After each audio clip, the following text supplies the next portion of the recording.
일본이 완벽하게 한국에 능욕당했다. 이런 굴욕적인 선물은 외교 무례다. 현재 일본이 실제 한국 청와대로부터 받은 선물에 경악을 금치 못하는 상황이 벌어지고 있습니다. 일부 언론은 한국에서 그래도 이 정도까지는 아니었는데 너무 막 나가는 게 아니냐는 말도 합니다. 또한 극우 세력들은 청와대에서 이제 대통령 임기 말이 되면서 일본에 능욕을 안겨주려고 한다는데요. 우선 일본에서는 현재 한국에 대해서 최근 며칠간 가장 심각한 갈등이 일어나고 있는 국면이긴 합니다. 현재 일본은 한국으로 인해서 내분이 일어난다고 할 정도로 심각한 상황이라고 전해지고 있는데요. 바로 사도 광산 문제 때문에 자민당 내의 극우 세력과 기시다 내각 정부가 충돌하며 그야말로 난리입니다.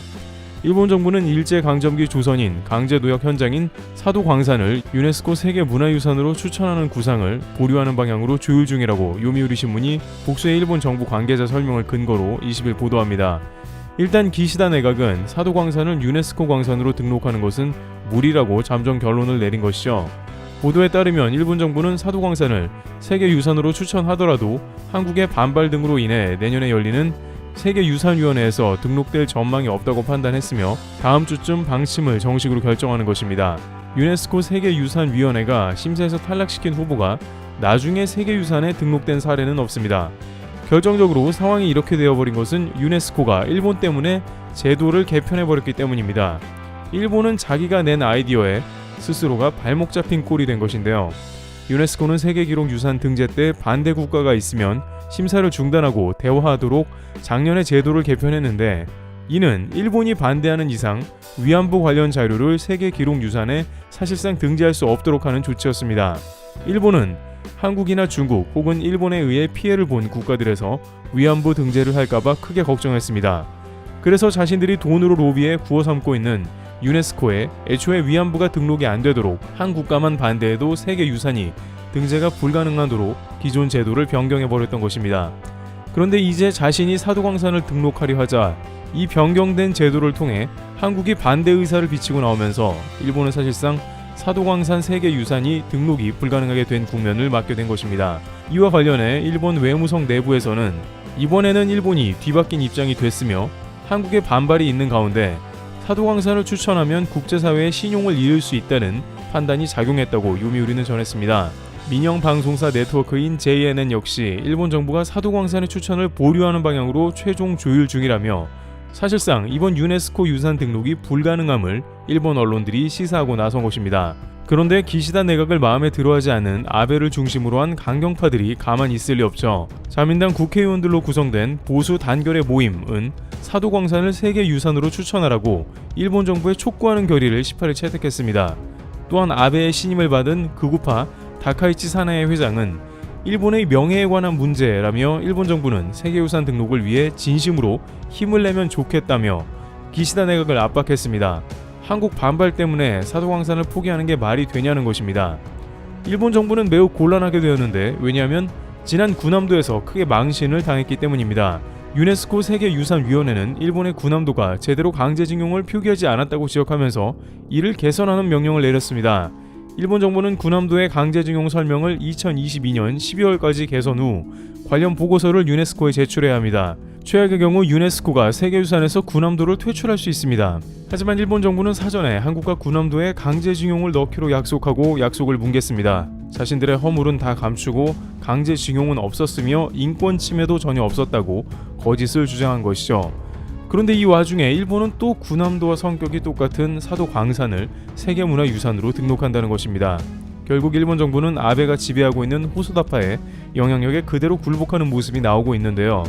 일본 기하라 관방부장관은 사도광산에 관한 한국 측의 주장인 강제노동 관련에 대해서는 전혀 받아들일 수 없다며 한국 측에는 강하게 의사표시를 하고 있다고 밝혔습니다. 기시다 내각 측도 결국엔 자민당 극우 세력에 굴복해 사도광산을 추진하겠다는 것으로 자세를 바꾼 것이죠.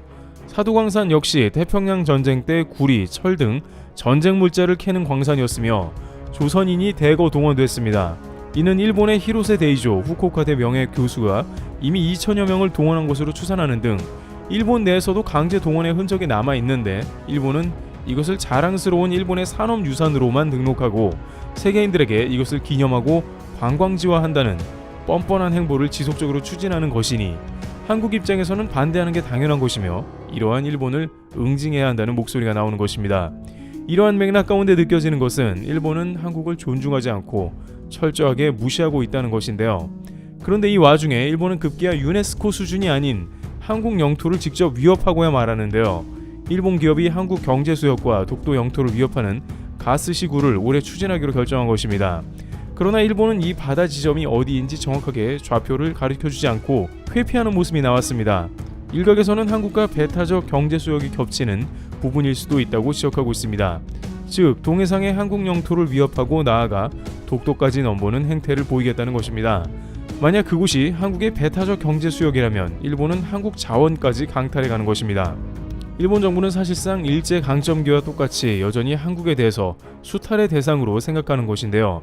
이것은 분명히 선을 단단히 넘는 행동이기에 한국에서는 일본에 대한 단호한 대처가 필요합니다. 그런데 이러한 긴장 국면에 청와대에서는 매년 명절에 준비하는 선물을 발송했다는 기간이 되었는데요. 올해도 역시 설이 곧 다가오기 때문에 청와대로부터 선물을 받는 대상들을 정해서 보낸 것으로 보입니다. 작년에는 코로나로 고생하는 의료진을 비롯해 다양한 대상들에게 지역 특산품을 선정해 발송한 바 있습니다. 그런데 올해 청와대는 각국의 외교 사절단과 언론 등에도 설날 선물을 보낸 것으로 뒤늦게 확인이 되었는데요. 이는 다름 아닌 한국이 아닌 일본 언론에서 방송이 나가면서 한국의 청와대 설 선물이 주목받게 되었습니다. 일본에서 가장 규모 있는 민영방송인 니혼TV는 문 대통령이 일본 대사관에도 선물을 보냈다면서 이번 주 주한 일본 대사에 보낸 설날 선물은 일본이 크게 놀랄 그림이 그려 있었다고 방송했습니다. 니혼TV는 문 대통령과 김정숙 여사 부부 명의로 보내진 선물에는 독도 그림이 그려져 있었으며 문 대통령이 임기 마지막을 앞두고 하루하루를 소중하게 국정을 완수하려고 노력한다라고 적혀있는 편지가 첨부되어 있어 일본 대사관 측에서 받은 즉시 반송해버렸다는 것입니다. 일본 대사인 아이보시 고이치 주한 대사는 독도 일러스트를 보고 곧바로 청와대 측으로 반송했고 그와 동시에 청와대에 강력 항의하는 등 한국의 외교 무례에 대해 치를 떨었다는 후문인 것입니다.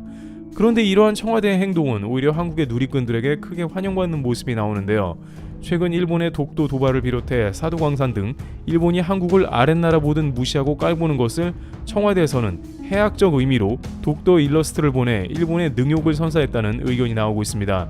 품격 있게 선물을 보내면서도 독도는 확실히 한국의 영토라는 메시지를 청와대에서 발산했다는 평가입니다. 일부 누리꾼은 집권 기간 동안 일본의 한 일 중에 가장 속 시원한 일이라는 댓글도 남겼으며 일본에서 발끈하는 것 보니 제대로 먹혔다면서 독도에 대한 메시지와 동시에 사죄는커녕 무식함과 뻔뻔함으로 한국을 대하는 일본에 제대로 능욕을 안겼다는 평가가 이어지고 있습니다. 유일하게 한국에서 준 선물을 웃으면서 받지 못하고 그런 취급을 당하는 국가가 바로 일본이라는 것입니다.